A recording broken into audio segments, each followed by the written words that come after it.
focus. Got anything in your teeth? No. Like, I'll be in there. Like, I'm sorry, like, You no, did you the don't. same. Like, Got anything in your teeth? Whoa. Right.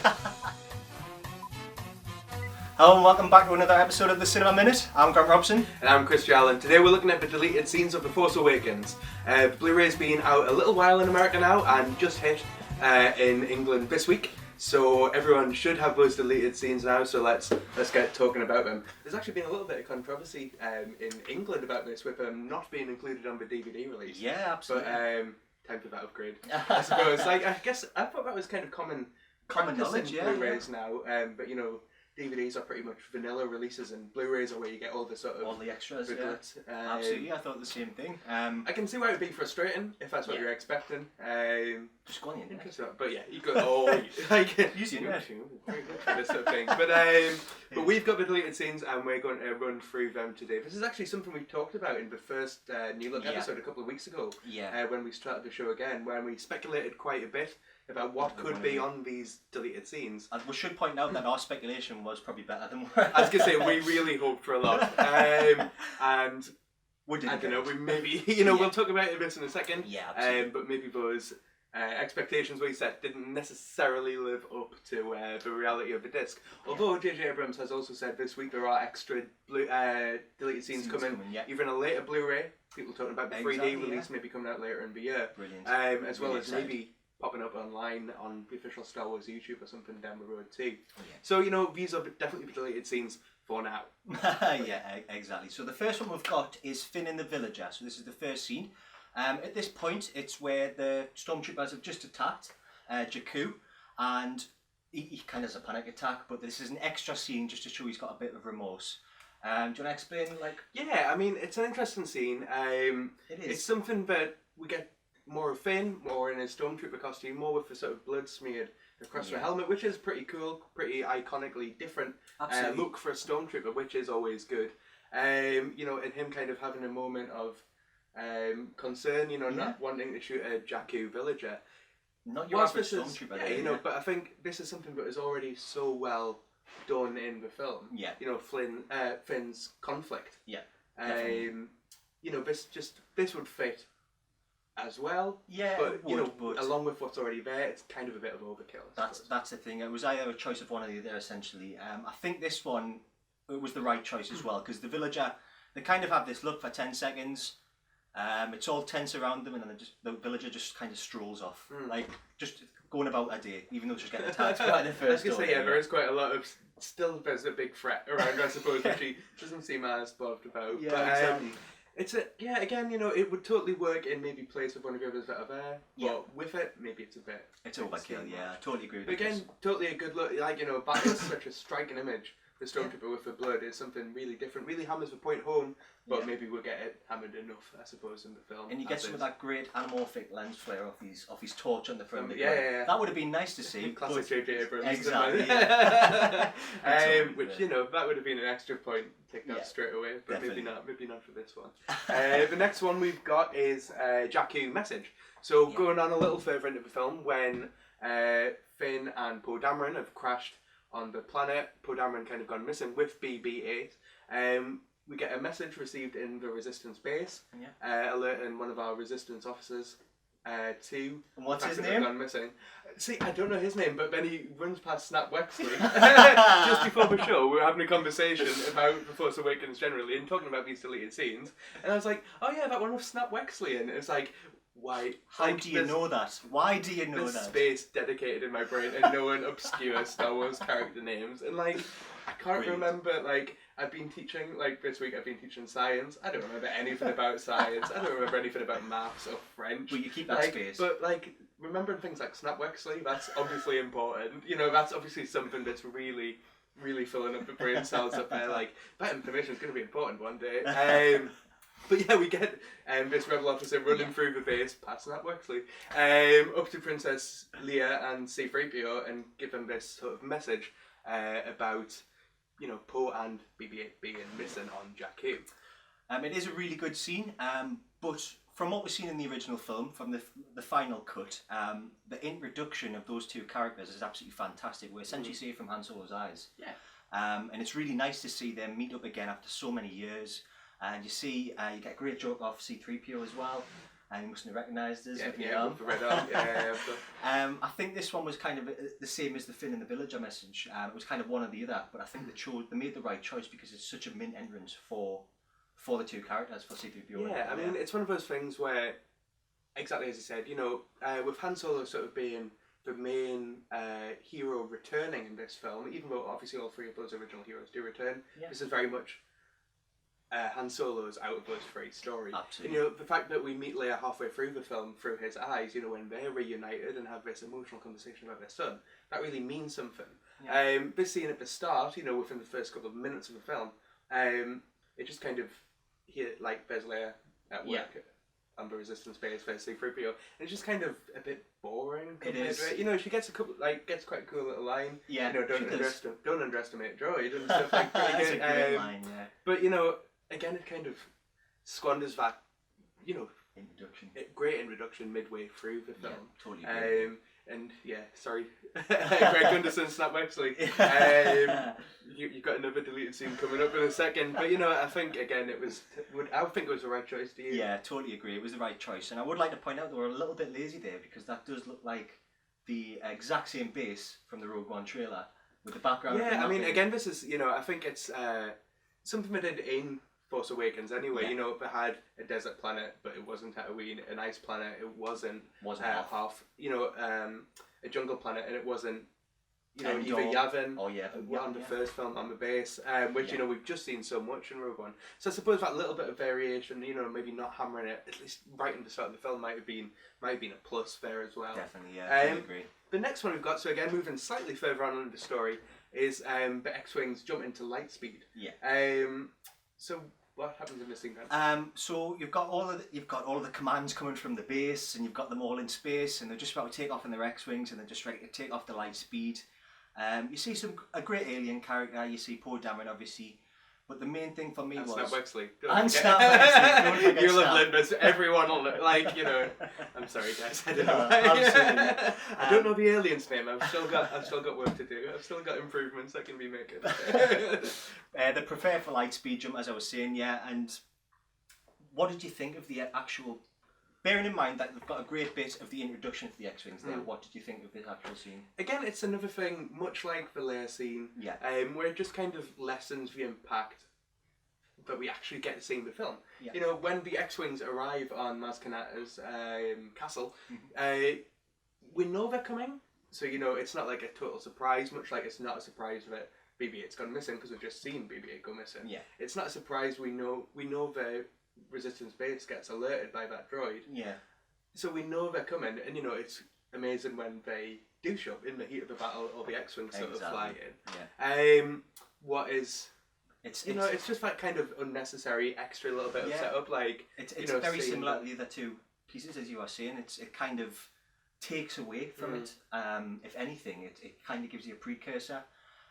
Again, cool to see that iconography again. You know, always good. You know, as we're saying, seeing those rebel pilots, seeing a little bit more of Poe Dameron, but again, slightly spoiling the mystery of if he survived Jakku as well. Definitely. But you know, seeing them for a little bit extra, seeing the X-wings always good. You know, iconic Star Wars imagery. But again, kind of unnecessary. They made the better choice again. Definitely for this one. I really loved the scene where they actually come across the water. The Maz Kanata's castle is getting attacked. The First Order come in. You kind of had an inkling that they've been alerted, but you don't know how it's going to come about.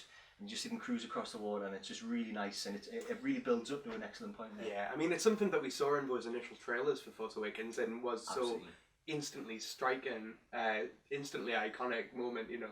Yeah. And then again, you know, if that's the time you first see the X-Wings in flight, that's amazing. Yeah. If the first time them sort of taking off and jumping in a hyperspace, well, you lose that impact of that extra scenes. I think that was the right decision by JJ and the editors that time round. Yeah. The next one though, which I think maybe, you know, out of all those ones we've mentioned so far, maybe, you know, we say that maybe weren't right in the film. Yeah. This one I think there was totally a place for, and that's Kylo Ren searching the Millennium Falcon. Absolutely, my favourite part of this one. See Kylo come onto the ship, He searches everywhere. From the previous point watch, you know it's Han Solo and Leia's son there. So when he's on the ship, you kind of know he's had some experience, he's got some history with this ship. But I couldn't believe he didn't check for the Wookiee in the storage hatch. I was going to say, yeah. If you've grown up on the Millennium Falcon, you know under that storage hatch, you know where to hide the Wookiee. That's where the Wookiees are kept in there. You know, that's instant rookie mistake there, Kylo Ren. But this is a really nice scene. Again, you know, once on Stockler Base, when the Millennium Falcons came in crash landed close under the radar, under the radar, crashed on the planet, and you know, the stormtroopers or snowtroopers, I guess, discovering the Millennium Falcon, Kylo Ren coming to search it, and then having this sweet moment, I suppose, in the sort of control room, in the cockpit, you know, and looking around and saying Han Solo, you know, recognizing it's not just his ship, but it's his father's ship, and you know, it does have real emotional potency, I suppose. Absolutely, I think this is one that could have been kept in. But from the actual style of shooting, as we were saying earlier, you can see why he's taken it out. It's kind of off angle, which isn't necessarily a staple of J.J. Abrams' work. It's funny, again, like, within the scene it makes sense, you know, the fact that we've just seen the ship crash land and it is half buried in snow at an angle. It makes sense that it's all like on a tilted angle, on a canted angle. But then just, you know, back camera shot is a little jarring, is a little disorientating. And you know, so it maybe does feel slightly out of place to everything else around it. For all the things that J.J. Abrams does fantastic as a director, one of these things is set pieces and how beautiful everything looks. Everything's always so polished and beautiful looking. I know it's not just him, but these artistic choices have to be made by somebody. And that shot, you can literally tell it's just kind of off angle, and you can see why you wouldn't use it. Because that's the thing, it's a weird one where it works within the scene, but then it doesn't necessarily work within the style of the rest of the film. Absolutely. So it's an odd balance, but again, I think that emotional sort of relevance, you know, building up to that final confrontation between Kylo Ren and his father. You know, I think that little extra bit of drama would have really helped there. Yeah, it would have added, definitely, it would have added. That was my favourite part of the deleted scenes, by the way. It was absolutely fantastic. I was going to say, out of all of them, I think that's the one which, if that made the cut, like, it would have been really been good to see. The next one we've got is, again, leading up to that final confrontation. Something that we mentioned again previously, something that's kind of existed now in action figure form. For a long time, But this snowspeeder chase that happens outside the sort of bunker, I suppose, where this final confrontation happens.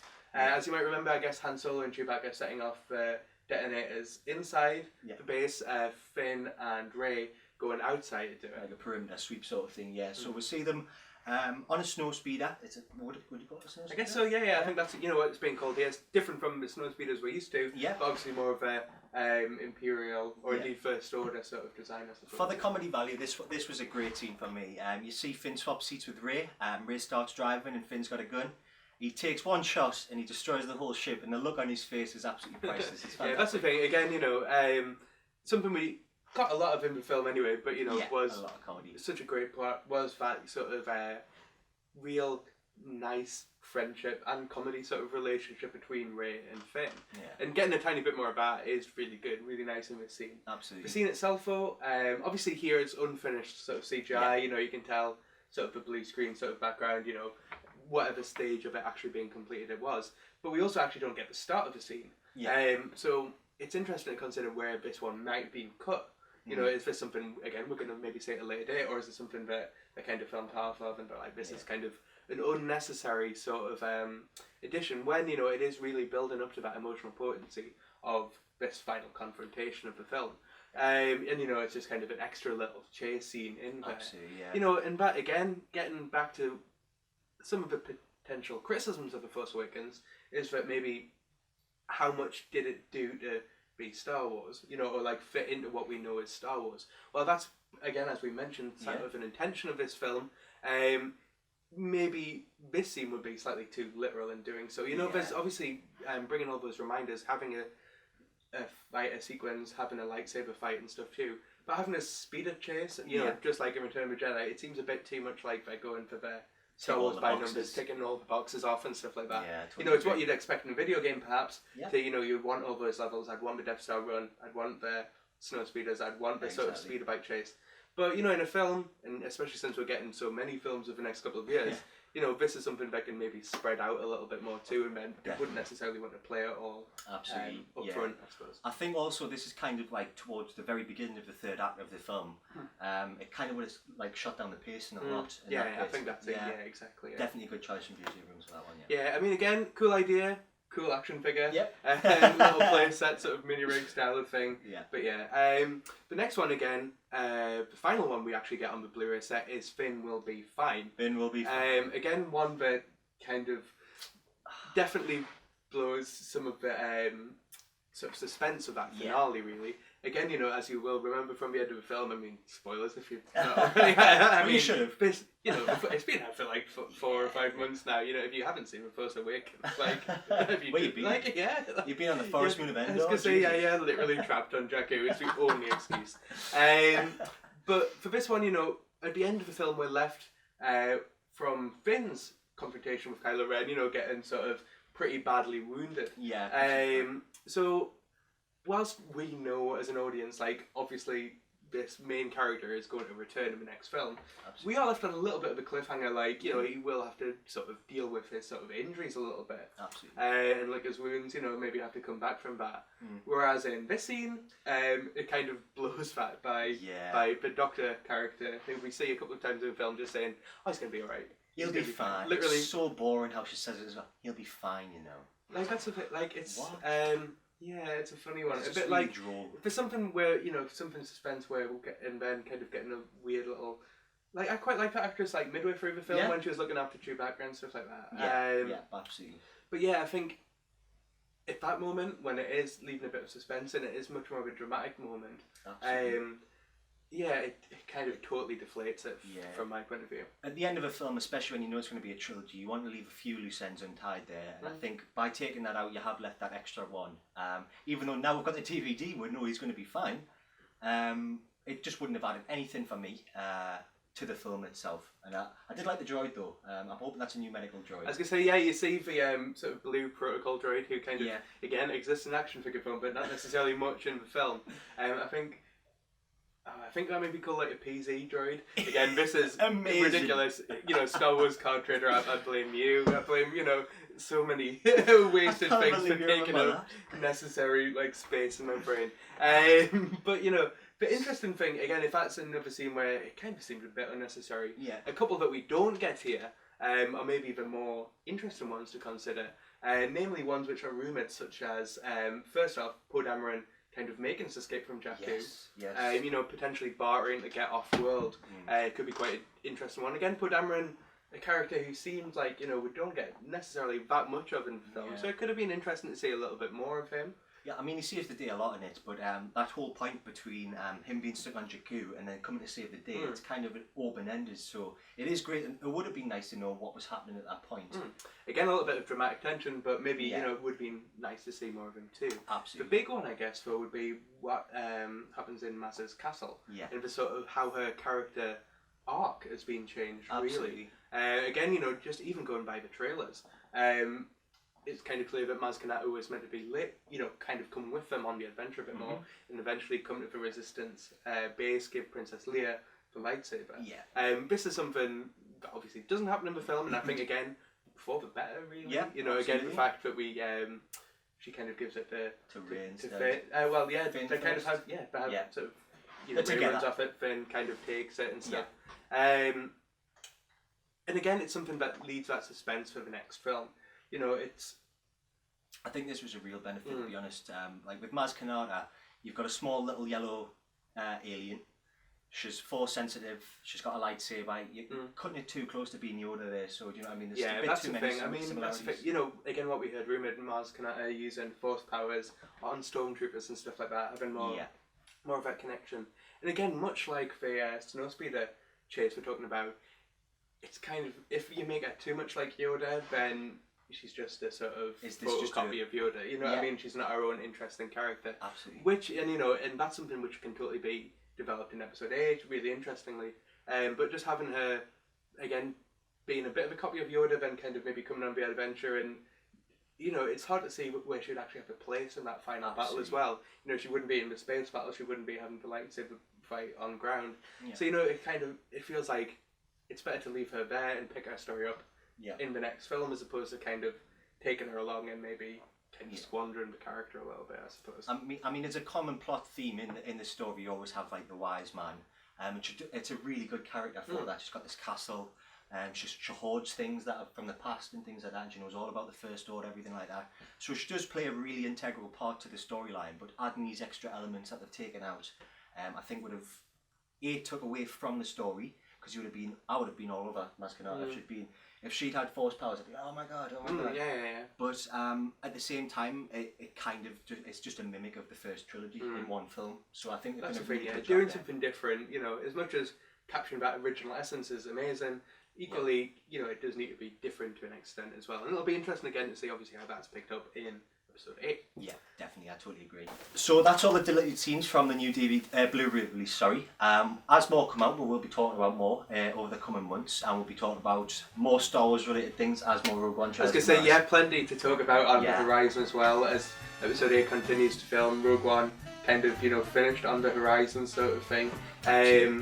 Star Wars Rebels 2, you know, the future is definitely bright in the Star Wars galaxy, so plenty to talk about there too. Thanks again for watching. As always, really appreciated. Everyone who's followed us recently on social networks, everyone who's subscribed to us on YouTube, again, it's really appreciated. And if you have been enjoying the episodes, it is really great to get that feedback in. Absolutely, yeah. We really appreciate it. I think we should say a personal thank you to all 1,000 of our followers on Twitter now as well. I was going to say, we're slowly crossing some milestones there too, which is always nice. And if you did enjoy, please feel free to get in touch through any of those means. And again, obviously subscribe to get the next episode as soon as it hits in this corner. Not this one. But yeah, thanks again, and we hope to catch you again real soon. Thanks for watching. Thanks, see you soon. Bye bye.